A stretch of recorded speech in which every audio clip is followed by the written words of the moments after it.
আমি প্রথম তিনটা কথা বলেছিলাম যে তিনটা ইবাদতের মাধ্যমে আল্লাহ রাব্বুল আলামিন রমজান মাসে বান্দার সব গুনাহ খাতা মাফ করে দেন।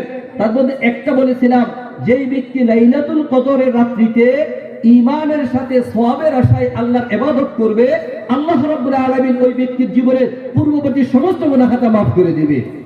এখন প্রশ্ন হলো, আমরা এই লাইলাতুল কদর কিভাবে পাবো? প্রশ্ন আছে কি নাই? প্রিয় হাজিরিন, এই লাইলাতুল কদরের ইবাদত আপনারা সবাই চান? কে কে চান দিকে হাত তুলুন। লাইলাতুল কদরের রাত্রে ইবাদত আপনার আমার নসিবের জন্য সবাই তো চাই, আল্লাহ তাআলা কবুল করে নিক। আপনারা বলেন তো, কি আমল করলে লাইলাতুল কদরের রাত্রের ইবাদতের সওয়াব পাওয়া যাবে আপনারা জানেন? বলতে পারবেন কেউ? কোন ইবাদতটা করলে আপনার জীবন থেকে লাইলাতুল কদরের রাত্রে ইবাদত ছুটবে না? আলফি শাহর, 83 বছর 4 মাস, 83 বছর 4 মাস কোন ব্যক্তি যদি লাগাতার ভাবে ইবাদত করে, যেই পরিমাণ সওয়াব পাবে, এক লাইলাতুল কদর রাতে ইবাদত করলে ওই পরিমাণ সওয়াব আল্লাহ তাআলাকে দান করবে। সুবহানাল্লাহ। কোন নফল ইবাদতের জন্য আল্লাহ তাআলা কোরআনে কারীমে সূরা নাযিল করে নাই, কিন্তু লাইলাতুল কদরের রাতে ইবাদতের জন্য কোরআনে কারীমের একটি সূরা নাযিল করেছেন। ওই সূরার নাম হলো সূরাতুল কদর। ইন্না আনজালনাহু ফি লাইলাতিল কদর ওয়া মা আদরাকা মা লাইলাতুল কদর লাইলাতুল কদরি খায়রুম মিন আলফি শাহর। আসলে এই সূরাটা নাযিল করেছেন শুধু কদরের রাত্রি ইবাদত করলে কি সওয়াব, এটাকে বোঝানোর জন্য। এখন প্রশ্ন হলো, এই কদরের রাত্রি কোথায় আমরা পাবো? এমন এক রাত্রে ইবাদত করলে 83 বছর 4 মাস ইবাদত করে সওয়াব পাওয়া যায়। আমরা কোন কাজ করলে এই রাত্রি খুঁজে পাবো? আল্লাহ রাসূল সাল্লাল্লাহু আলাইহি ওয়াসাল্লাম এটা আমাদেরকে বলে দিয়েছেন। আমি কি বলবো আপনাদেরকে? ওইটা বলে দিয়েছেন এভাবে, আল্লাহ রাসূল বলছেন, তোমরা রমজানের শেষ দশকের বেজুর রাত্রিগুলোর মধ্যে তোমরা লাইলাতুল কদরকে খুঁজে নাও। সুবহানাল্লাহ। রমজানের শেষ দশকে বেজুর রাত্রিতে তোমরা লাইলাতুল কদরকে খুঁজে নাও। ওই লাইলাতুল কদর কোন এক নির্দিষ্ট রাত্রি না। বেজুর রাত্রিগুলো 21, 23, 25, 27, 29, এই কয়টা হলো শেষ দশকে বেজুর রাত্রি। আমাদের এলাকায় বাংলাদেশের মধ্যে বড় খারাপ একটা অবস্থা। সমাজের অধিকাংশ মানুষ এটা মনে করে 27 রাত্রিতে লাইলাতুল কদর। এই রাত্রি এলাকার আবাল বৃদ্ধ বনিতা যারা আছে সবাই মসজিদে আসে, বাস এরপরে আর কোনো খবর নেই। আচ্ছা আপনারা বলুন, আল্লাহ রাসূল কোন হাদিসের মধ্যে এমনটা বলছেন যে 27 রাত্রি শুধু লাইলাতুল কদর? কোন হাদিসে বলেন নাই। 21, 23, 25, 27, 29 এই বেজর রাত্রিতে বলছেন লাইলাতুল কদর। এজন্য লাইলাতুল কদর ইবাদত আপনি পাইতে হলে আপনার জন্য করণীয় হলো প্রতিটি বেজর রাত্রে আপনার রাত্র জেগে ইবাদত করতে হবে। যদি কোনো ব্যক্তি প্রতিটি বেজুর রাত্র জেগে ইবাদত করতে পারে, তাহলে নিশ্চিতভাবে ওই রমজানে লাইলাতুল কদরের ইবাদত তার নসিবে জুটবে।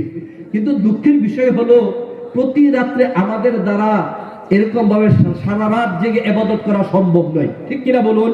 তাহলে কি ইবাদত করলে রাত্র জাগা ছাড়াই লাইলাতুল কদরের ইবাদত নসিব হবে? আমি আপনাদেরকে বলবো, সেই ইবাদতের নাম হলো ইতিকাফ।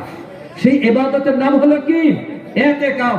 ইতিকাফ এমন একটি ইবাদত, যেই ব্যক্তি রমজানের শেষ দশকে মসজিদের মধ্যে ইতিকাফ করবে, সে যদি সারা দিন সারা রাত্র ঘুমায়, তারপরেও আল্লাহ রাব্বুল আলামিন তার আমলনামায় লাইলাতুল কদর ইবাদতের সওয়াব দান করবেন। সুবহানাল্লাহ। প্রিয় হাজিরিন, কাজেই এই ইতিকাফের ব্যাপারে আল্লাহ রাসূল কত গুরুত্ব দিয়েছেন। আল্লাহ রাসূল 10 দিন করে ইতিকাফ করতেন। তিনার জীবনে কোনোদিন ইতিকাফ ছাড়ে নাই। আল্লাহ রাসূল বলেছেন, আমি যদি আগামী বছর বেঁচে থাকি তাহলে 20 দিন ইতিকাফ করব।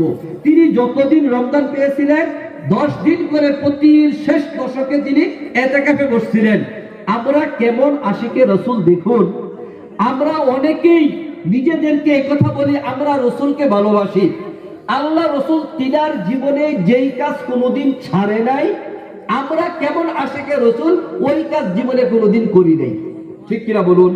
আমরা অনেকে এমন আছি না, কোনোদিন আমরা ইতিকাফ করিনি, আছি না? নাই। আবার নিজেদেরকে মনে করি আমি তো পাক্কা মুমিন।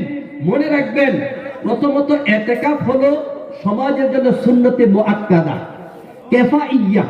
ইতিকাফ সুন্নতে মুআক্কাদা কিফাইয়া, অর্থাৎ সমাজের কোনো একজন যদি নিজ দায়িত্বে সওয়াবের আশায় মসজিদে ইতিকাফ করে, তাহলে সমাজের বাকি এলাকাবাসী থেকে জিম্মাদারি আদায় হয়ে যাবে।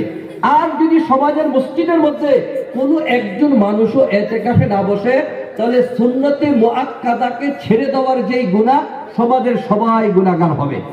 এই জন্য ইতিকাফটা নিজের ইবাদত। আলহামদুলিল্লাহ, যে আমি আলহামদুলিল্লাহ বিগত প্রায় 10 বছর হয়ে যাবে, আরো বেশি হবে, কোনদিন ইতিকাফ ছুটে নেই আলহামদুলিল্লাহ। অনেকে মনে করে হাই হাই, আমি যদি ইতিকাফে বসে যাই, আমার গরুরে পানি খাওয়াবে কে, আমার বাচ্চাদেরকে বাজার করে দিবে কে, আমার এই নষ্ট হয়ে যাবে, ক্ষেত নষ্ট হয়ে যাবে, বাজার নষ্ট হয়ে যাবে, ব্যবসা বাণিজ্য নষ্ট হয়ে যাবে, আমি না থাকলে আমার সংসার কে দেখবে, এমনটা মনে করে কি করে না? আপনার দুইটা চোখ বন্ধ করে দেখুন, আপনার দম যাওয়ার সাথে সাথে আপনাকে ঘর থেকে বের করে দিবে, আপনাকে ঘরে আর রাখবে না, আপনাকে যতক্ষণ পর্যন্ত দাফন না করবে কেউ কোনো খানা পিনাও খাবে না। তাহলে আপনি এত গুরুত্বপূর্ণ ব্যক্তি, নিজের জন্য 10টা দিন আল্লাহর ঘরে অবস্থান করতে পারবেন না, আর এই কথা মনে করেন আমি সবচেয়ে গুরুত্বপূর্ণ ব্যক্তি, আমি না থাকলে আমার সংসার জ্বলে যাবে, আর আপনি যখন মরে যাবে আপনার কোনো প্রয়োজন আপনার সংসারে থাকবে না। এই জন্য মুহতারাম হাজিরিন, জ্ঞানী বুদ্ধিমান ওই ব্যক্তি যে নিজের জন্য ইবাদত করে। এই জন্য আমরা ইতিকাফে নিয়ত করতে পারি ইনশাআল্লাহ। ইনশাআল্লাহ। আর একটা গোপন কথা বলে দিই, সেটা হলো আপনি ইতিকাফ করে দেখুন, আপনার জীবনে সবচেয়ে নিরাপদ, আরামদায়ক, শান্তিদায়ক, নির্ভেজাল যেই দিন রাতগুলো যাবে, সেটা হলো ইতিকাফের অবস্থায় রাত্রি দিন। আপনি ইতিকাফ করবেন, সারাদিন ঘুমাবেন, সারা রাত ঘুমাবেন, কোন নফল নামাজ পড়া লাগবে না, তেলাওয়াত করা লাগবে না, জিকির আজকার করা লাগবে না, শুধু ঘুমাবেন আর ঘুমাবেন। মসজিদের সকল মুসল্লি মিলে সারাদিন সব ইবাদত করে যত সওয়াব পাবে, আল্লাহ তাআলা তার চেয়ে অনেক গুণ বেশি সওয়াব আল্লাহ আপনার আমলে দান করে দিবেন। তা আমরা ইতিকাফ করবো তো ইনশাআল্লাহ।